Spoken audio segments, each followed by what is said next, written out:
ले बताओ, हम हमरे तीज आएगे लेकिन हमरे एक को सामान नहीं आए और न इनके कुछ हटता ही बाटे। मने तीज आएगे, त्योहार आएगे, साल भर एक सुहागन की चीज आएगे और इनके एक चीज आटत ना आए। लेकिन हमार तो घर फोड़े वाली आदत आई, हम तो घर फोड़बे करब।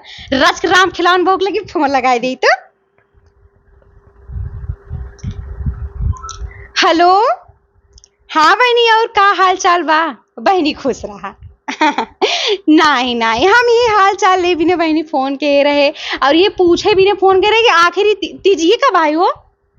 अच्छा 25-26 लोग है। अच्छा अच्छा, नहीं हम ये पूछवाइए रहे कुछ तो हर तैयारी भई हो कि न्याय भई? कुछ ना तैयारी भई?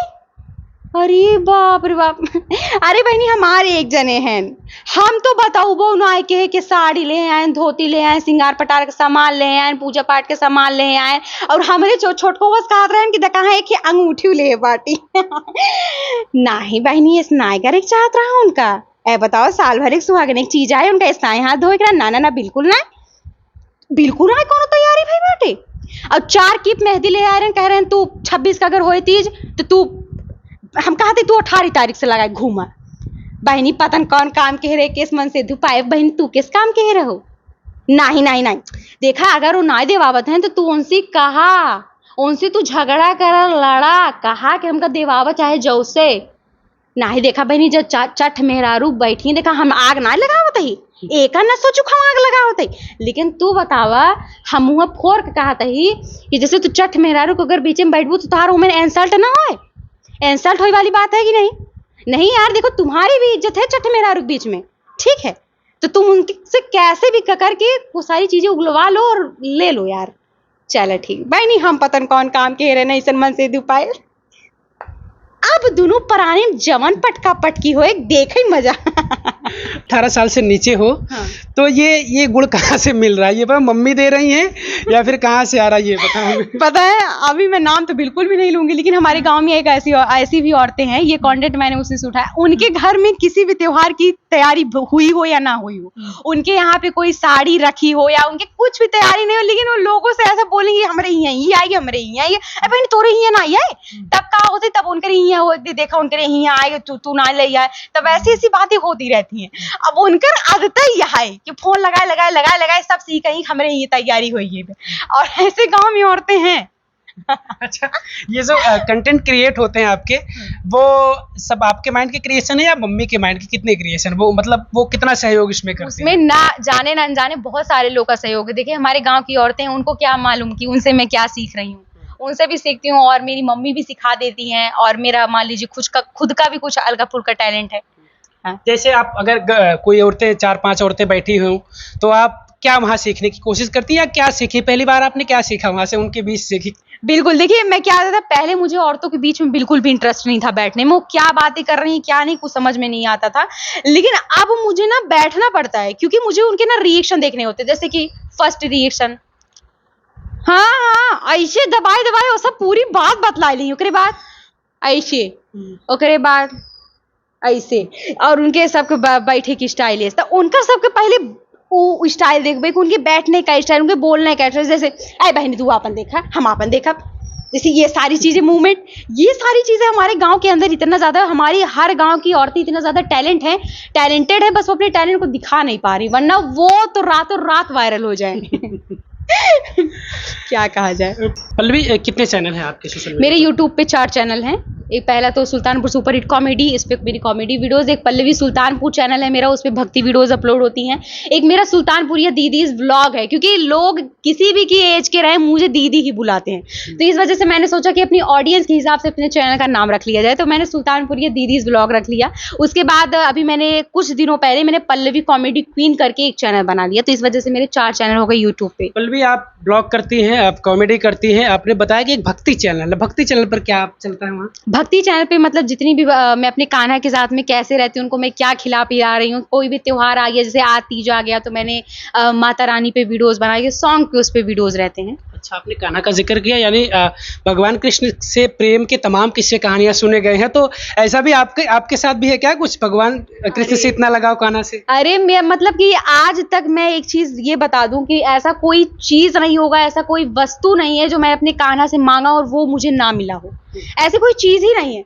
और अगर जो चीज मुझे नहीं भी मिलती है तो मैं जान जाती हूँ कि ये चीज मतलब मेरे लिए अच्छी नहीं होगी, इसी वजह से नहीं मिला। तो मतलब कान्हा, उनके बारे में क्या ही बोलूं मैं। कुछ लोग पल्लवी, कुछ लोग नास्तिक होते हैं जो ईश्वर पर भरोसा नहीं करते, उन्हें लगता है कि नहीं, इनके मांगने से हमें कुछ नहीं मिलेगा। हालांकि इसके पीछे भगवान ने भी कहा था कि आपको कर्म करना पड़ेगा, मैं बैठे बैठे आपको कुछ नहीं दे दूंगा, आपको कर्म करना पड़ेगा।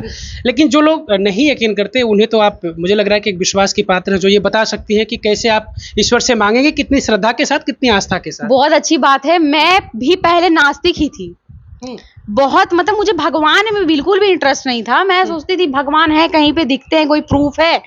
मतलब मैं इतनी बड़ी नास्तिक थी, मैं पहले की बात बता दूं कि आप मुझे समझ ही नहीं पाएंगे। ये व्रत वगैरह रखती थी मैं सिर्फ और सिर्फ अच्छा अच्छा खाना खाने के लिए, कि जो भी रहेगा वो मैं भी खाने को पाऊंगी। रियल बात, मेरे अंदर कोई भक्ति नहीं थी। लेकिन अचानक से जब मेरे घर पे लड्डू गोपाल आए, मेरे कान्हा आए, तो उसके बाद ना मतलब उनसे मतलब जो भक्ति मुझे मिली ना, वो कुछ अलग ही, वो स्पेशल था। और मैं अपने कान्हा को कभी कान्हा मानती भी नहीं हूँ, मैं अपना छोटा भाई मानती हूँ। मैं उनको अपने छोटे भाई की तरह रखती भी हूँ। हाँ मतलब ये चीज मुझे याद है कि वो भगवान है, उनके साफ सफाई में कोई व्यवस्था, कोई कंप्रोमाइज नहीं, हर चीजें। लेकिन मैं उनको जब से अपना भाई मानी हूँ ना, मुझे ऐसा लगता है कि हर एक क्रिटिकल कंडीशन में उन्होंने मेरा साथ दिया है। हाँ लेकिन अब सो करके मैं मांगू ये कान्हा ये चाहिए तो नहीं मिल पाएगा, उसके लिए आपको काम करना एक पड़ेगा। तरफ ये हुआ कि आप पूरी तरीके से नास्तिक थी, भगवान पर बिल्कुल यकीन नहीं था, लेकिन फिर क्या ऐसी चीजें, परिस्थिति आई कि आप सीधे पलटकर ईश्वर में इतना आस्था रखने लगी। देखिए पहली बात तो मुझे ईश्वर में आस्था इस वजह से हो गया क्योंकि मुझे छोटे बच्चों से बहुत प्यार है। उससे क्या हो गया, एक बार हम लोग ना मनगढ़ घूमने गए थे, तो मैं अपने लड्डू गोपाल को मेरी मम्मी ने लिया था, क्योंकि मेरे मामा के इधर पे बहुत सारे लोग हैं, तो मम्मी ने बोला हम भी लेंगे। तो मेरे कान्हा इतने बड़े हैं, इतने बड़े मेरे कान्हा है। उस टाइम पे ना लड्डू गोपाल का इस समय बहुत ज्यादा ट्रेंड पे चल रहे हैं कान्हा जी। लेकिन उस टाइम पे कुछ कान्हा जी का कोई सोशल मीडिया पे कुछ था ही नहीं जब मैंने अपने कान्हा को लिया था। तो वो आए तो बहुत दिन तो मैंने उनको ऐसे रखा ही था, कोई उनसे प्रेम तो था ही नहीं मुझे। तो उसके बाद मेरी नानी ने मुझे कॉल करा, उनसे बोला कि वो छोटे बच्चे होते हैं, उनको खाना खिलाया जाता है, उनसे बात किया जाता है, जब समझ लो वो छोटे बच्चे। और मुझे छोटे बच्चे इतने प्यारे हैं कि अगर मुझे छोटा बच्चा कोई भी दिख जाए ना, वो उसका कास्ट क्या है, वो देखने में सुंदर है कि नहीं दिखने में, उससे कोई मतलब नहीं, वो मतलब मेरा एकदम दिल में हो जाता है। तो उस वजह से मुझे उनसे इतना प्यार हो गया है, इतना प्रेम हो गया है कि अगर मैं कहीं पर भी जाऊं ना तो मेरा दिल ऐसे बेचैन रहता है, मुझे कान्हा के पास में जाना है। अच्छा पल्लवी, ये चीजें कही जाती है कि जब इंसान अकेले होता कभी कभी, तो वो पेड़ पौधों से बातचीत करता है, दीवार से बातचीत करता है, अपने दिल की बातें करता है, तो वो सारी बातें आप कान्हा से मैं अपने कान्हा से पूरी पंचायत का कर देती हूँ। अपने फ्रेंड्स की बात बता देती हूँ अपने कान्हा को, और हर चीजें, अगर मुझे रोना है, हंसना है, कुछ भी, तो मैं अपने कान्हा के पास चली जाती हूँ। और मुझे ऐसा लगता है, कहीं ना कहीं मुझे ऐसा लगता है कि अगर एक शब्द मैंने उनसे बोला तो कुछ देर के बाद उसका रिप्लाई भी आ जाता है कि मेरे मन में कि चलो ये अभी तो ऐसा नहीं, तो उसका कुछ ना कुछ तो सोल्यूशन मुझे मिल ही जाएगा अगर कोई प्रॉब्लम है तो। ईश्वर प्रूफ करने की चीज नहीं है कि ईश्वर को प्रूफ करो, आप उस चीज को फील कर सकते हैं। वही हमने कहा कि आस्था के विषय है, वो फालतू की चीज आप कुछ भी बताओ, कुछ अगर भी आप कहो। ये कहो कि भगवान नहीं होते, हाँ तो ठीक है, नहीं होते हैं, वो तो भाई बात फैक्ट है कि ना हमने कभी उनको देखा है ना कुछ, लेकिन जो उसको फील करते होंगे उनको ऐसा लगता होगा कि भगवान हर पल मेरे साथ हैं। तो वो सारी चीजें फील करने वाली है, तो उसे प्रूफ करके सीना तान के नहीं दिखाया जा सकता।